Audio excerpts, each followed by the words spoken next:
Good afternoon everyone, welcome to my channel. Class 10th की bio की lecture series हमारा next lecture है।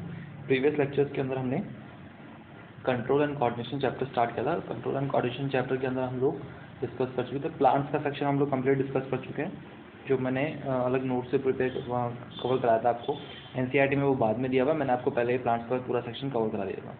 उसके बाद कंट्रोल एंड कोऑर्डिनेशन के अंदर हमने बेसिकली ह्यूमन्स के बारे में स्टडी किया था। तो ह्यूमन्स के स्टडी के अंदर हमने नर्वस टिश्यू, नर्व सेल के बारे में हम देख चुके हैं। उनके डेंड्राइट जितने भी पोर्शंस होते हैं वो सब हम देख चुके हैं।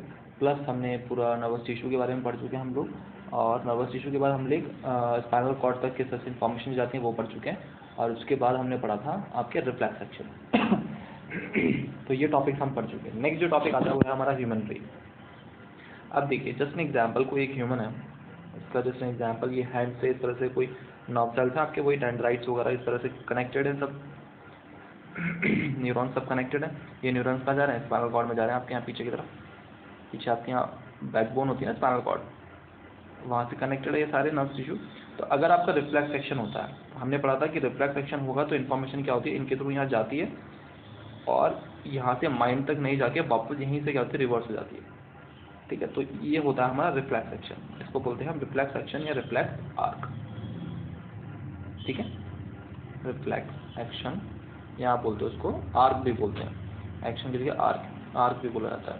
ठीक है, ये हमारा हो गया। ये हम पढ़ चुके हैं। अब बेसिकली क्या है कि अगर इन्फॉर्मेशन स्पाइनल कॉर्ड से आगे प्रोसीड करती है तो वो कहाँ जाती है? तो वो जाती है आपके ब्रेन में। ऊपर आपका ह्यूमन ब्रेन होता है, वहाँ पर ये इन्फॉर्मेशन ह्यूमन ब्रेन में जाती है। और फिर ह्यूमन ब्रेन के अंदर डिफरेंट पोर्शंस होते हैं, जो क्या करते हैं, आपकी हेल्प करते हैं। ठीक है, इन्फॉर्मेशन को डिटेक्ट करके आपकी हेल्प करते हैं कि आप किस तरह से क्या करें, रेस्पॉन्स करें। आप किस तरह से रेस्पॉन्स करेंगे उस पर्टिकुलर सिचुएशन में। तो इसलिए nervous cells control and coordination में ब्रेन का एक इंपॉर्टेंट रोल होता है। जो एक हमारी बॉडी के अंदर जो कंट्रोल एंड कोऑर्डिनेशन होता है उसका एक सेक्शन हम पढ़ चुके हैं, जो ये है स्पाइनल कॉर्ड से डायरेक्ट रिलेटेड होता है। जो जब भी हम किसी भी चीज़ को टच करते हैं या सेंस करते हैं तो हमारे रिसेप्टर्स उस इन्फॉर्मेशन को रिसीव करके क्या करते हैं, स्पाइनल कॉर्ड तक भेजते हैं। और अगर वो सडन इम्पैक्ट के कारण हो, अगर उसके लिए हमें क्या सडन चीज़ चाहिए, कोई भी एक्शन जो भी रिस्पॉन्स हमें करना है वो सडन होना चाहिए, तो वो क्या होती है, इन्फॉर्मेशन माइंड पे नहीं जाके क्या आती है, स्पाइनल कॉर्ड से ही रिटर्न हो जाती है। क्या होता है, स्पाइनल कॉर्ड से ही रिटर्न हो जाती है। ठीक है, इसको बोलते हैं हम रिफ्लेक्स एक्शन या रिफ्लेक्स आर्क।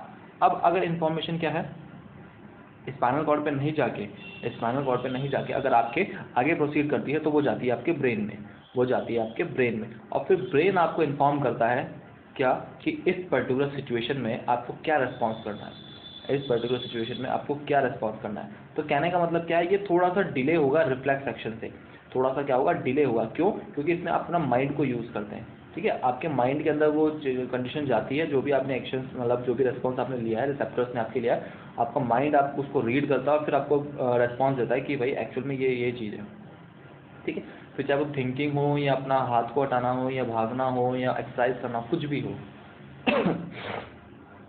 ठीक है, तो इसलिए ये ह्यूमन ब्रेन आपके लिए इंपॉर्टेंट है।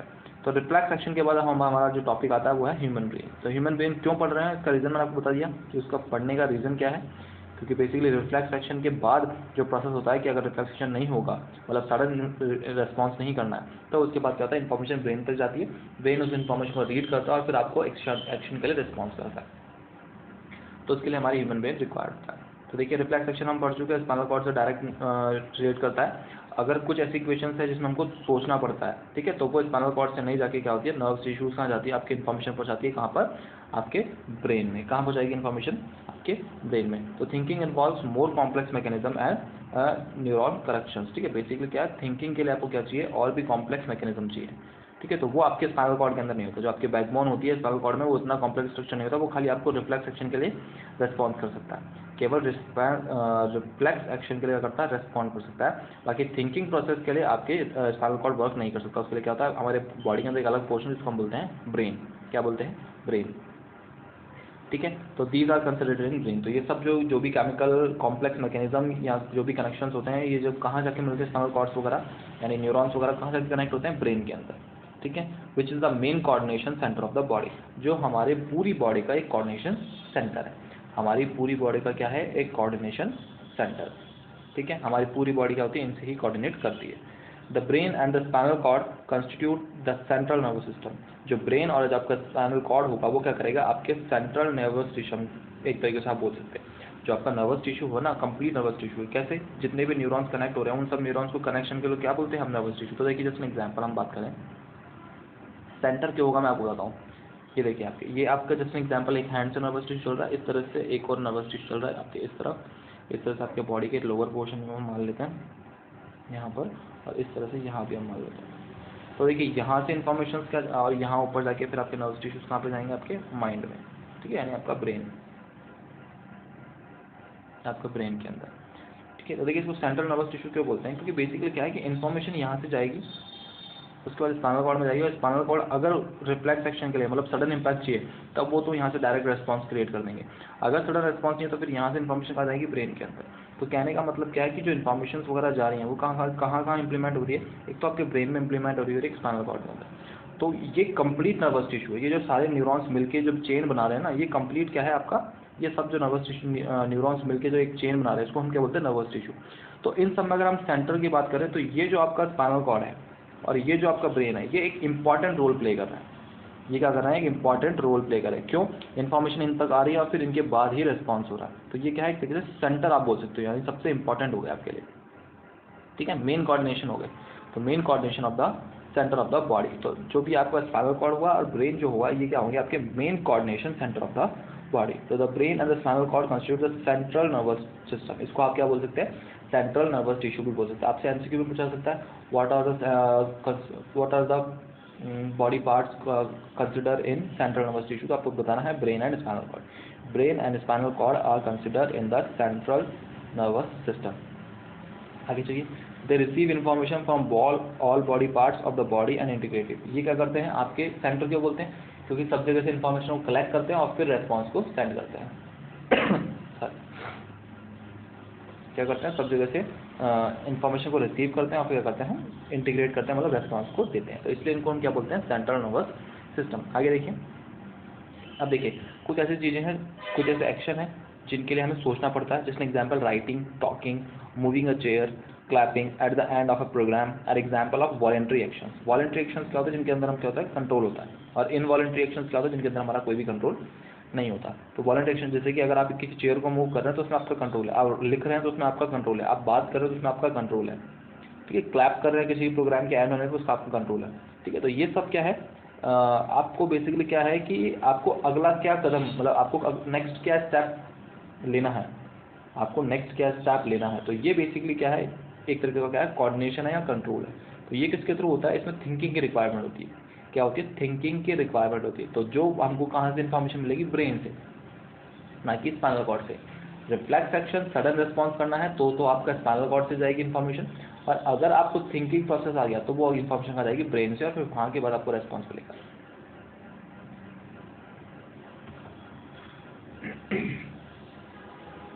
ओके, आगे देखिए। तो ये हम देख चुके हैं। अच्छा देखिए, so the brain also has to send message to muscle. तो इसलिए क्या होता है कि ब्रेन क्या करता है कि मैसेज भेजता है आपके मसल्स को, और फिर आपके मसल्स क्या करती हैं, उस मैसेज को इंटीग्रेट करके रेस्पॉन्स क्रिएट करती है। तो this is the second way in which the nervous system communicates with the muscles. तो ये दूसरा तरीका है जिससे मसल्स क्या करती हैं, आपकी बॉडी से इंटरैक्ट करती है। पहला तरीका कौन सा था, रिफ्लेक्स एक्शन, जिसके अंदर इन्फॉर्मेशन कहाँ से जा रही थी, स्पाइनल कॉर्ड से। ये कौन सा तरीका है जिसके अंदर मसल्स इंटरैक्ट हो रही है, ये है आपका दूसरा तरीका। किसका है, आपका सेम कंट्रोल एंड कोऑर्डिनेशन। किससे कम्युनिकेट हो रहा है, आपके ब्रेन से। किससे कम्युनिकेट हो रहा है, ब्रेन से। The communication between the central nervous system and the other part of the body facilitated by the peripheral nervous system consisting of cranial nerves arising from the brain and spinal nerves arising from the spinal cord। अच्छा, basically इनको जो पूरा आपका central nervous system work कर रहा है, इसके अंदर ऐसी क्या चीज़ें होती है जो वर्क करती है, तो वो आपको दो ध्यान रखनी है। दो नर्व्स होती हैं, कौन कौन सी नर्व्स होगी, एक होगी आपकी कैरेनियल नर्व्स। कौन सी होगी, कैरेनियल नर्व्स, जो आपकी कहाँ से मिलती है, आपको अराइज होती है कहाँ से, आपके ब्रेन से। और दूसरी जो आपके स्पाइनल कॉर्ड में होती है वो कौन सी नर्व होती है, स्पाइनल नर्व, ठीक है। कैरेनियल नर्व कहाँ पर होगी आपके, कैरेनियल नर्व कहाँ पर होगी, आपके ब्रेन में, ठीक है। और स्पाइनल कॉर्ड के अंदर कौन सी होगी, आपकी स्पाइनल नर्व, ठीक है। कैरेनियल नर्व आपकी होगी ब्रेन में, और स्पाइनल नर्व होगी आपके स्पाइनल कॉर्ड में। और यही क्या करती है, इंटीग्रेट करती है, यहाँ क्या करती है, आपके इन्फॉर्मेशन को कंसिस्ट करती है, कलेक्ट करती है, ठीक है, क्योंकि पूरा नर्वस सिस्टम है, नर्वस टिश्यू है, तो इसके अंदर कोई ना कोई नर्व्स होंगे। तो जो आपके ब्रेन में नर्व्स है वो है कैरेनियल नर्व, और आपके जो स्पाइनल कॉर्ड के अंदर है वो कौन सी है, spinal nerve. The brain thus allows us to think, take action based on the thinking. तो जैसे ही इंफॉर्मेशन नर्वस टिश्यूज के रिसेप्टर से आपके नर्व्स न्यूरॉन्स में एंटर हुई, न्यूरॉन्स में एंटर होने के बाद वो कहाँ पहुंचेगी, स्पाइनल कॉर्ड में। स्पाइनल कॉर्ड में कौन सा नर्व होगा, स्पाइनल नर्व। फिर वहां से वो कहाँ जाएगी, ब्रेन में। ब्रेन में कौन सा नर्व होगा, कैरेनियल नर्व। कौन सा नर्व होगा, कैरेनियल नर्व। फिर कैरेनियल नर्व जैसे ही ब्रेन में इन्फॉर्मेशन देगा, फिर ब्रेन क्या करेगा, उस इन्फॉर्मेशन को रिसीव करके उसके ऊपर क्या करेगा, थिंक करेगा। क्या करेगा, थिंक। जैसे कि आप एक स्टोरी सुन रहे हैं या सोच रहे हैं, तो आप क्या करते हैं, थोड़ी देर सोचते हैं, फिर कैरेक्टर सोचते हैं, फिर आपको थोड़ी देर बाद आता है हाँ हाँ वो यार उस स्टोरी के अंदर, उस मूवी के अंदर तो वो हीरो था। तो इस तरह से वो क्या आपका थिंकिंग प्रोसेस है पूरा। तो इस तरह से इंफॉर्मेशन जाती है और फिर क्या करता है, आपके ब्रेन क्या करता है, उसके ऊपर थिंक करता है, और फिर उस थिंकिंग के बेसिस पे क्या करते हो आप, एक्शन या रेस्पॉन्स क्रिएट करते हो। ठीक है, ओके। आगे देखिए, अच्छा ये पूरा कॉम्प्लेक्स प्रोसेस है with different parts of the brain responsible integrating different inputs and outputs. The brain has three much major parts. अच्छा, अब ब्रेन के भी क्या होता है, डिफरेंट डिफरेंट पार्ट्स होते हैं। वो डिफरेंट डिफरेंट पार्ट्स केवल आपके डिफरेंट डिफरेंट थिंकिंग्स के लिए बने हुए हैं। कहने का मतलब आप क्या चीज़ सोचोगे, किस चीज़ के ऊपर इंप्लीमेंट होगी, किस चीज़ पे बेस्ड होगी, उसके लिए क्या है, ब्रेन में डिफरेंट डिफरेंट पार्ट्स हैं। अगर आप मेजरली बात करें तो 3 डिफरेंट पार्ट है। मेजरली बात करें तो 3 डिफरेंट पार्ट्स है। कौन कौन सा है आपका, fore brain, mid brain and hind brain. Majorly जो पार्ट है वो कौन से हैं, fore brain, mid brain and hind brain. मैं आपको दिखाता हूँ डायग्राम में।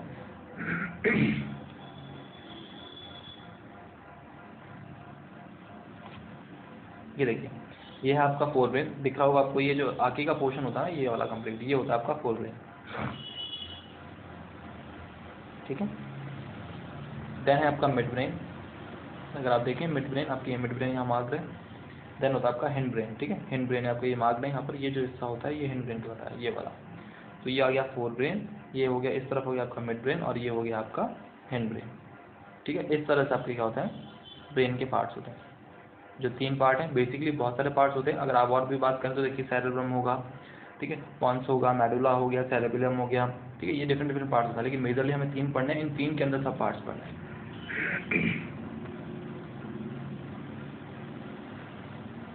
ओके, ठीक है। तो इस तरह से इन्फॉर्मेशन रिसीव होंगी और फिर क्या करेंगे, आपको एक्शन के लिए रिस्पॉन्स किया जाएगा। तो आपको ध्यान रखना है, स्पाइनल कॉर्ड के अंदर कौन सा नर्व होता है, स्पाइनल नर्व। कौन सा नर्व होगा, स्पाइनल नर्व। और ब्रेन के अंदर कौन सा होगा, कैरेनियल नर्व। आगे देखिए, the fore brain is the main thinking part of the brain. Fore brain क्या होगा, आपका मेन थिंकिंग पार्ट है। अगर आपसे पूछा जाए आपके ब्रेन के अंदर सबसे मेन थिंकिंग पार्ट कौन सा है, तो आपको ध्यान रखना है फोर ब्रेन। फोर ब्रेन क्या है, main thinking part of the brain है। It has region which receive sensor impulse from various receptors.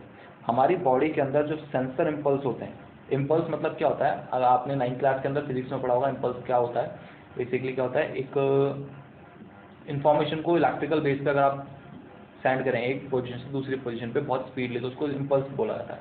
ठीक है, 9th क्लास में आपने पढ़ा होगा इम्पल्स क्या होता है।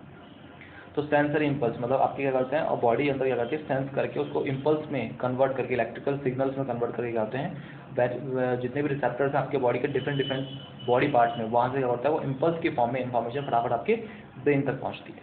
ठीक है, अच्छा, separate areas of the forebrain are specialised for hearing. अब आप देखें तो आपके जो फोर ब्रेन होता है उसके अंदर भी स्पेशलाइज्ड एरियाज होते हैं। मैंने आपको बताया बहुत सारे पार्ट्स होते हैं ब्रेन के अंदर। मेजरली हम पढ़ रहे हैं फोर ब्रेन, मिड ब्रेन और हिंड ब्रेन। तो जब फोर ब्रेन में भी क्या होता है, कुछ स्पेशलाइज्ड क्या होते हैं, पोर्शंस होते हैं जो किसके लिए रिक्वायर्ड होते हैं, आपके हियरिंग के लिए, स्मेल के लिए, साइट के लिए एंड सो ऑन, इस तरह से। तो अगर आप किसी भी चीज़ को स्मेल करते हैं तो उस स्मेल को आप थोड़ी देर स्मेल करेंगे और फिर सोचेंगे, तो वो आपके फोर ब्रेन के अंदर एक पर्टिकुलर पोर्शन होगा, वही वर्क करेगा उस टाइम पर, बाकी वर्क नहीं करेंगे। ठीक है, बाकी वर्क भी करेंगे, मतलब आपके अलग अलग पोर्शन पे। इसलिए बोला जाता है ना कि ह्यूमन एक बार में मल्टीपल चीज़ें सोच सकता है, कर सकता है। आप खा भी सकते हैं, बात भी कर सकते हैं, सुन भी सकते हैं। रीज़न क्योंकि आपके ब्रेन के डिफरेंट डिफरेंट पोर्शंस वर्क कर रहे हैं उस टाइम पर। जब आप खा रहे हैं तो खाने में आपको जो आपका ब्रेन लगना चाहिए वो अलग पोर्शन है आपके ब्रेन का। जब आप खाते हुए सुन रहे हैं तो उसके लिए भी अलग है। तो देखिए, कुछ लोग होते हैं जो टीवी देखते देखते क्या करते हैं, सॉन्ग्स जैसे तो पढ़ाई कर लेते हैं। तो क्यों, क्योंकि जो पढ़ाई कर रहे हैं तो वो मेमोराइज के लिए है, तो उसके लिए आपके ब्रेन का अलग पोर्शन वर्क करेगा। और जो सुनने के लिए केवल थिंकिंग नहीं करना, आपको उसको लर्न नहीं करना है, केवल सुनना है गाने को, तो उसके लिए आपको क्या करेगा, माइंड का अलग ब्रेन काम करेगा। तो इसलिए ये अलग अलग डिफरेंट डिफरेंट कैरेक्टर्स के ऊपर डिपेंड करता है। ठीक है। तो इसलिए हमारे माइंड के अंदर क्या होता है, अलग अलग इन्फॉर्मेशन को करेक्ट करने के लिए क्या होते हैं, अलग अलग पोर्शंस होते हैं। तो सिमिलरली हमारे फोर ब्रेन के अंदर क्या होता है, आपके स्पेशलाइज्ड एरियाज होते हैं जो आपके हियरिंग के लिए, स्मेलिंग के लिए और साइटिंग के लिए होते हैं, जो इस तरह से सारे और भी होते हैं। तो there are separate areas of association where this sensory information is interpreted by putting it together with the information from the other receptors। तो हमारी ब्रेन के अंदर, फोर ब्रेन के अंदर डिफरेंट डिफरेंट सेपरेट एरियाज होते हैं जहाँ पर क्या होता है, सेंसरी इन्फॉर्मेशन को इंटरप्ट किया जाता है। मतलब जैसे ही वो सेंसरी इन्फॉर्मेशन आएगी तो वो जिस भी पोर्शन के लिए रिक्वायर्ड होती है वो पर्टिकुलर वहाँ पर अवेलेबल सेंसरी इन्फॉर्मर क्या करेगा, उसको रिसेप्ट कर लेगा। जो भी रिसेप्टर होगा वहाँ पर क्या कर लेगा, वो उसको रिसीव कर लेगा। जो इन्फॉर्मेशन है, जैसे एग्जांपल आपके नोज से स्मेल की गई है, तो आपने नोज से अगर आपके नोज में अवेलेबल रिसेप्टर्स ने अगर स्मेल को रिसीव किया, अब वो स्मेल क्या जाएगी, आपके ब्रेन के अंदर जाएगी। अब ब्रेन के अंदर, फोर ब्रेन के अंदर पर्टिकुलर एक पोर्शन होगा जो केवल स्मेल के, जो भी स्मेल है तो उस सेंसरी इन्फॉर्मेशन को रिसीव करता है, केवल स्मेल की सेंसरी इन्फॉर्मेशन को रिसीव करेगा। तो फोर ब्रेन के उस पोर्शन के अंदर वो स्मेल डिटेक्ट होगी और उसके बाद आप सोचेंगे अच्छा ये इसकी स्मेल है, अच्छा ये गुलाब की स्मेल है, अच्छा ये और किसी की स्मेल है। तो इस तरह से आप क्या करते हैं, इस तरह से वर्क करता है।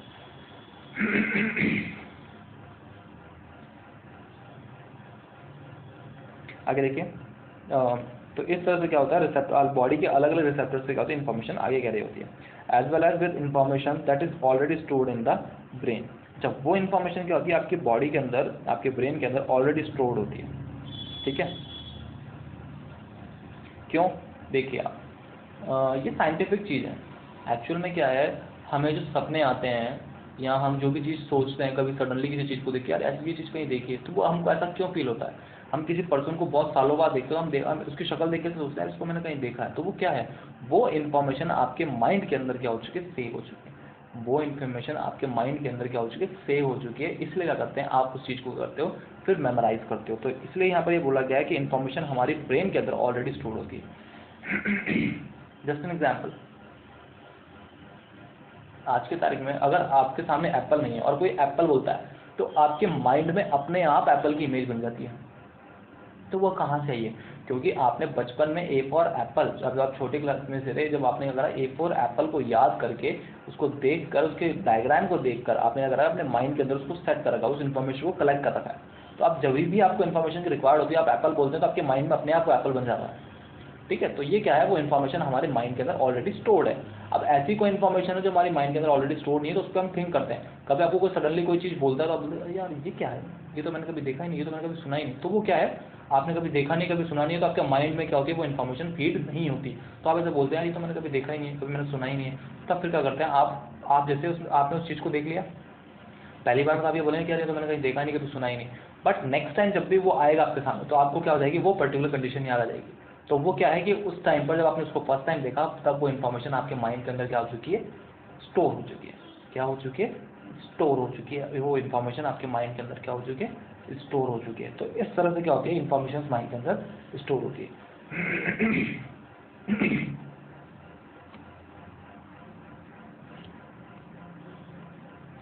ओके, नेक्स्ट जो है आपके हैं, बेस्ड ऑन, अगर हम आगे बात करें तो based on all this a decision is made about how to respond and the information is passed on the motor areas which controls the movement of voluntary muscles। अच्छा, अब बेसिकली क्या होता है, तो आपके ब्रेन के अंदर जो डिफरेंट डिफरेंट पोर्शंस हैं, ये क्या करते हैं, डिफरेंट डिफरेंट सेंसरी इन्फॉर्मेशन को क्या करते हैं, रिसीव करते हैं। अब वहाँ से क्या करता है, ब्रेन आपका थिंक करता है, और फिर वो जो इन्फॉर्मेशन जो आपने थिंक करके निकाली है, वो इन्फॉर्मेशन क्या होते हैं, आपके नर्व्स टिश्यूज़ के थ्रू, आपके जो नर्वस टिश्यूज़ के थ्रू होते हैं, वहाँ से वो मोटर एरियाज में भेजी जाती है। कहाँ भेजी जाएगी, मोटर एरियाज में। अब वो मोटर एरियाज क्या करेंगे, आपके मसल्स को क्या करेंगे, एक्शन के लिए एक तरीके से फोर्स करेंगे। ठीक है, फिर आप क्या करेंगे, अपने मसल्स के थ्रू क्या करेंगे, उस एक्शन को परफॉर्म करेंगे। ठीक है, आपके मसल्स क्या करेंगे, एक तरीके से एक्शन परफॉर्म करेंगे। तो इस तरह के एक्शन को हम क्या बोलेंगे, वॉलंटरी एक्शन। क्या बोलेंगे, वॉलंटरी एक्शन, जिसके अंदर हमारा ब्रेन वर्क कर रहा है। हम क्या कर रहे हैं, कोई भी चीज़ वर्क अपने आप कर रहे हैं, वो क्या होंगे आपके सब, मतलब अपने आप नहीं हो रही, हम उसको फोर्सली कर रहे हैं, वो क्या होगा, आपका voluntary action. For example, our legs muscles, हमारे लेग के मसल्स को यूज़ करके हम क्या करते हैं, मूव करते हैं एक प्लेस से दूसरी प्लेस पे, तो ये क्या है, वॉलंटरी एक्शन है।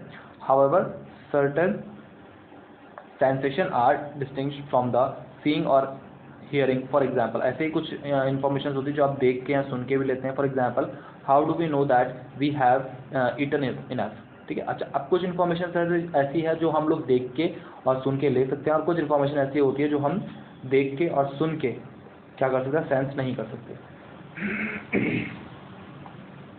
जैसे एग्जाम्पल अगर हम बताएं तो जैसे कि हमने बहुत ज़्यादा खाना खा लिया, तो हमें कैसे पता लगेगा? हम देख तो सकते नहीं हमारे, और ना सुन सकते हैं कि हमें हमने ज़्यादा खाना खा लिया, लेकिन फिर भी हमें सेंस हो जाता है। तो वो क्या है basically, the sensation of feeling full is because of a centre associated with hunger. तो वो बेसिकली हमारी भूख के ऊपर डिपेंड है, जो हमारा हंगर होता है वो इन्फॉर्मेशन हमारे तक पहुँचती है। तो which is in separate part of the fore brain. तो उसके लिए हमारे फोर ब्रेन के अंदर एक सेपरेट पार्ट है, उसके लिए हमारे फोर ब्रेन के क्या है, एक सेपरेट पार्ट है। तो जब भी आपको भूख लगेगी तो आपके ब्रेन का पर्टिकुलर एक पोर्शन ही वर्क करेगा, मतलब और भी वर्क कर रहे होंगे, लेकिन जब भूख लगेगी तो उसके लिए पर्टिकुलर जो सेंसरी आपका पोर्शन होगा, पार्ट होगा फोर ब्रेन का, वो वर्क करेगा और वो आपको बताएगा कि आपको भूख लग रही है। और जैसे आप ज़्यादा खाना खा लेंगे तब आपको वही इन्फॉर्म करेगा कि आपने ज़्यादा खाना खा लिया। ठीक है। इसलिए देखिए कभी कभार कुछ लोगों को भूख लगती है, जब सर दुखता है ना, तो सर दुखने का मतलब क्या है कि जब भूख के कारण सर दुख रहा है तो उसका मतलब ये है उस ब्रेन का वो पोर्शन दुख रहा है, मतलब दर्द कर रहा है, मतलब ब्रेन में आपको क्या हो रहा है, दर्द हो रहा है, फील हो रहा है, पेन फील हो रहा है आपको, दुख रहा है मतलब पेन। ठीक है। अगर आपके पेन फील हो रहा है फोर ब्रेन का कोई पर्टिकुलर पोर्शन भूख के कारण, तो कहने का मतलब ये है जब आपको हंगर फील हो रहा है तब उस टाइम पर आपके फोर ब्रेन का जो पर्टिकुलर पोर्शन है जो उस हंगर के लिए वर्क करता है वो आपका क्या करेगा, पेन करेगा। ठीक है। इसलिए देख रहे कई लोग बोलते हैं यार मेरा इस तरफ पेन हो रहा है, इस तरफ पेन हो रहा है, कभी किस तरफ पेन हो रहा है। तो वो डिफरेंट डिफरेंट पेन्स क्या होते हैं, डिफरेंट डिफरेंट पर्टिकुलर फंक्शन के लिए वर्क करते हैं। ठीक है। आगे देखिए, तो देखिए फोर ब्रेन वगैरह की मैंने पार्ट्स आपको बताई दिए हैं यहाँ पर। आगे देखते हैं। तो study the label diagram of the human brain, we have seen that the different parts have specific function, can we find out the functions of each part. तो फोर ब्रेन के पार्ट्स के फंक्शन में कुछ देखें, आगे हम बात करते हैं। Let us look at the other uses of word reflex that we have talked about in the introduction. Reflex के बारे में हम पढ़ चुके हैं, आगे हम और डिस्कस कर लेते हैं रिफ्लेक्स होता क्या है। तो देखिए, our hearts beat without our thinking. ठीक है। अगर हम सोचें कि हमारा हार्ट बीट कर रहा है, ऐसा नहीं है, हमारे सोच से अलग है। हम जो थिंक कर रहे हैं उससे हार्ट की बीट, जो हार्ट जो बीट कर रहा है वो बिल्कुल अलग है। अगर हम बोलें कि हार्ट बीट करना रुक जाए तो नहीं रुकेगा ना, नहीं रुकेगा। ठीक है। तो वो हमारे थिंकिंग से रिलेटेड नहीं है, हमारी थिंकिंग से रिलेटेड नहीं है। In fact we can not control these action easily by thinking about them. तो हम इजीली इनको कंट्रोल भी नहीं कर सकते कि हम हमारे हार्ट बीट को कंट्रोल कर लें, ऐसा पॉसिबल है क्या? नहीं कर सकते।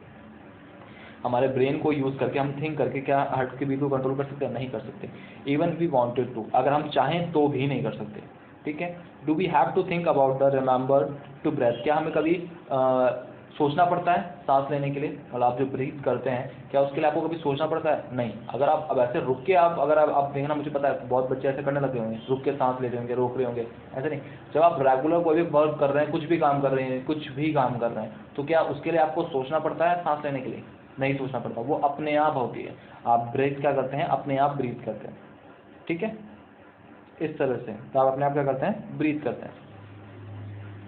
डाइजेस्ट फूड डाइजेस्ट के लिए आपको ब्रेन को बोलना पड़ता है? नहीं, आपका फूड क्या होता है? ऑटोमेटिक डाइजेस्ट होता है। ठीक है। So in between the simple reflex action like change in the size of pupil के साइज चेंज होना, मतलब आई के अंदर जो आपके पीपल होता है इसकी साइज का चेंज होना, and the thought out of action such as moving a chair, एक चेयर को मूव करना, there is another set of muscle movement over which we do not have any thinking control. तो कहने का मतलब ये है, अभी ऊपर तक जो हमने एक्शंस देखे उसमें क्या करना था, हमको सोचना पड़ रहा था। और ये ऐसे जो भी एक्शंस देखे हमने, जिसमें एग्जाम्पल आपका मैंने बताया डाइजेस्टिंग फूड का हो गया, ब्रीथ का हो गया, हार्ट बीट का हो गया, इनके लिए आपको सोचने की ज़रूरत नहीं। ठीक है। तो कुछ बॉडी के फंक्शन ऐसे हैं जिनके लिए हमें सोचने की ज़रूरत पड़ती है और हमारे मसल्स वर्क करते हैं, और कुछ बॉडी के फंक्शंस ऐसे हैं जिनके अंदर हमें थिंकिंग नहीं करनी पड़ती, वो ऑटोमेटिक कंट्रोल होते हैं। तो many of these involuntary actions are controlled by the midbrain. तो ऐसे जो फंक्शंस होते हैं, ऐसे जो फंक्शंस होते हैं जिन्हें हम बोलते हैं इनवॉलंटरी एक्शन, जिनमें हमारा कोई भी कंट्रोल नहीं होता, हम कंट्रोल नहीं कर सकते। ठीक है। कंट्रोल नहीं कर सकते, बस उनको कोऑर्डिनेशन तो होगा ही, कंट्रोल नहीं कर सकते, कोऑर्डिनेशन तो होगा ही। कैसे अभी बताता हूँ आपको। तो कंट्रोल नहीं कर सकते, तो उन सारे पोर्शंस को कौन हैंडल करता है? आपका मिड ब्रेन। आपका जो मिड ब्रेन होगा, अभी मैंने आपको डायग्राम में दिखाया था मिड ब्रेन। ठीक है। अगर आप देखना चाहें तो प्रॉपर देख सकते हैं, ये जो ऊपर वाला यहाँ पर होता है आपके, ये मिड ब्रेन ही रहा है यहाँ पर। ठीक, ये मिड ब्रेन है। तो ये मिड ब्रेन क्या करेगा? आपके इनवॉलंटरी एक्शंस को परफॉर्म करेगा।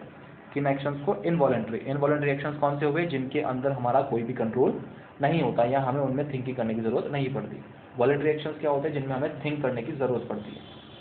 वॉलंटरी कौन से होते हैं जिनमें हमें थिंक करने की जरूरत पड़ती है। जैसे कि मैंने आपको बताया खाना होता है, खाने के लिए आपको सोच मतलब भूख लगती है तो आपको क्या होता है, वर्क करता है ना, आपका माइंड वर्क करता है, तो इस तरह से। और जिनके लिए आपको क्या करना, सोचने की जरूरत नहीं पड़ती, वो क्या होते हैं, इनवॉलंटरी एक्शन।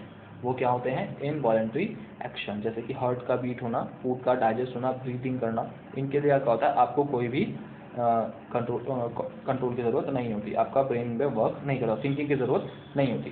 ठीक है, तो इन सब एक्शंस को कौन कोऑर्डिनेट करता है, आपका मिड ब्रेन। तो अब देखिए, समझिए, इनवॉलंटरी एक्शंस को कंट्रोल करने की ज़रूरत नहीं होती, लेकिन इनको कोऑर्डिनेट करना होता है। कैसे? आप ब्रीथ क्या, देखिए, आप जब आपको पता भी चलता है, वैसे अपने आप ब्रीथ ले भी लेते हैं और क्या करते हैं, ऑक्सीजन ले भी लेते हैं और CO2 को रिलीज भी कर देते हैं। ठीक है, तो ये क्या है, कोऑर्डिनेशन। ऑक्सीजन को लेना और CO2 को छोड़ना, ये क्या है, कोऑर्डिनेशन। बर्ड का लब ढप, बर्ड का ब्लड नहीं, आपका हार्ट जो धक धक करता है, मैंने बताया था आपको, उसको क्या बोलते हैं, लब झप। तो वो जो बीट कर रहा है वो एक पर्टिकुलर कोऑर्डिनेशन में बीट कर रहा है। ठीक है, तो आप उसको कंट्रोल नहीं कर सकते, बट उसको कोऑर्डिनेट कर सकते हैं। कोऑर्डिनेशन जो है उसका वो बना हुआ है, आपके हार्ट का जो कोऑर्डिनेशन है वो बना हुआ है। लब झप हार्ट कर रहा है आपका, और ब्रीथ आप इन आउट कर रहे हैं, रेगुलर डाइजेस्ट फूड हो रहा है अपने आप, तो वो कोऑर्डिनेशन कौन करता है, मिड ब्रेन। वो कोऑर्डिनेशन कौन करेगा, मिड ब्रेन। इनको कंट्रोल नहीं कर सकते आप। ठीक है, हम क्या कर सकते हैं, इनको कंट्रोल नहीं कर सकते, लेकिन क्या कर सकते हैं, कोऑर्डिनेट कर सकते हैं। आगे चलिए। तो all these involuntary actions including blood pressure, salivation and vomiting are controlled by the medulla in the hidden brain. ठीक है, अब ऐसे इनवॉलंटरी एक्शंस जो बेसिकली क्या होते हैं आपके, अब कुछ ऐसे इनवॉलंटरी एक्शंस दिए हैं आपको, देखिए, जैसे कि ब्लड प्रेशर हो गया, सैलिवेशन हो गया, आपके वॉमिटिंग हो गया, इन सबको कौन कंट्रोल करता है, हिंड ब्रेन। ठीक है, अच्छा, कुछ इनवॉलंटरी एक्शंस तो हमने ऊपर देखे, अब नीचे कुछ इनवॉलंटरी एक्शंस है, जैसे कि आपके ब्लड प्रेशर हो गया, सैलिवेशन हो गया और वॉमिटिंग, जो वॉमिट करते हैं आप लोग। ठीक है, कभी कभार तबीयत खराब होकर जो वॉमिटिंग होती है, वो सब कौन करता है, उनको कंट्रोल कौन करता है, आपकी मतलब मुंह का कोऑर्डिनेशन कौन बैठाता है, आपके मेडुला। कौन बैठाता है, मेडुला। मेडुला किस में होता है, आपके हिंड ब्रेन में। तो देखिए आप, ये हिंड ब्रेन है आपका, इसके अंदर एक मेडुला पोर्शन है। ठीक है, आपको ये मेडुला पोर्शन गिवन है, ये मेडुला होता है यहाँ पर, इस तरफ मेडुला होता है। तो वो मेडुला क्या करता है, आपके ब्लड प्रेशर को मेंटेन करता है, कोऑर्डिनेट करता है, कंट्रोल नहीं कर सकता, मैंने आपको बताया। ठीक है, क्या करेगा, कोऑर्डिनेट करेगा। ब्लड प्रेशर, सेलिवेशन, वॉमिटिंग, इनको क्या करेगा, कंट्रोल करेगा। ठीक है, कोऑर्डिनेट करेगा, कंट्रोल करेगा, कौन करेगा, हिंड ब्रेन। अच्छा, इनवॉलंटरी एक्शंस है, ये ध्यान रखना। ठीक है, कंट्रोल यहाँ पर जो कंट्रोल बोला है, कहने का मतलब क्या है, कोऑर्डिनेशन है। कंट्रोल का मतलब क्या है, यहाँ पर कोऑर्डिनेशन बैठाना है। क्योंकि कंट्रोल का मतलब आप ये मत समझिएगा कि कंट्रोल करेगा, तो इसका मतलब ये नहीं है कि वॉमिट ज़्यादा होगी, कम होगी, आप अपने आप कंट्रोल कर सकते हैं अपने माइंड को यूज़ करके, नहीं। यहाँ कंट्रोल का मतलब है क्या, कोऑर्डिनेट। कंट्रोल का मतलब क्या है यहाँ पर, कोऑर्डिनेट। यहाँ कंट्रोल को ये मत समझिएगा कि हम कंट्रोल कर सकते हैं, हम जब चाहे हमें वॉमिट हो जाएगी और हम जब नहीं चाहे तो हमें वॉमिट नहीं होगी, तो वो कंट्रोल नहीं है ये। ठीक है, कोऑर्डिनेशन है एक तरीके से। तो उसका वर्क कौन करेगा, आपका हिंड ब्रेन।